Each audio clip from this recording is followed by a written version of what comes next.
OK. Parlons aujourd'hui de la diode sonore. Donc, ici, on a sur son symbole. Donc, c'est une diode standard, mais il y a deux petites barres à 45 degrés ici qui la distinguent de la diode ordinaire. Si on regarde la caractéristique ID en fonction de VD, un circuit comme ça, par exemple.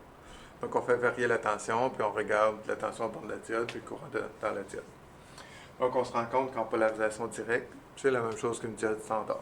Donc, on a un VF à laquelle la diode se met à conduire comme n'importe quelle diode.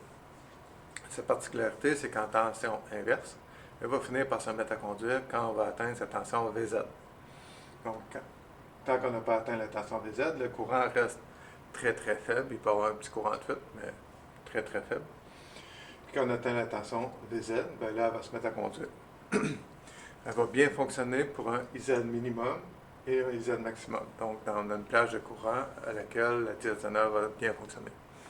Les tensions VZ peuvent varier de quelques volts à plusieurs centaines de volts. Okay? Donc, il s'agit de choisir la diode sonore qu'on a besoin pour notre application. Parlant d'application, à quoi ça sert? Ben, ça nous sert à nous faire une tension de référence, souvent. Donc, quand on a besoin d'une tension fixe, on va utiliser une diode sonore avec une résistance pour générer notre tension de référence.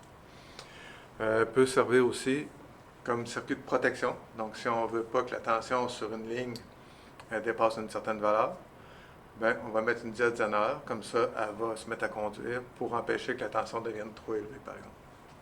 Voilà.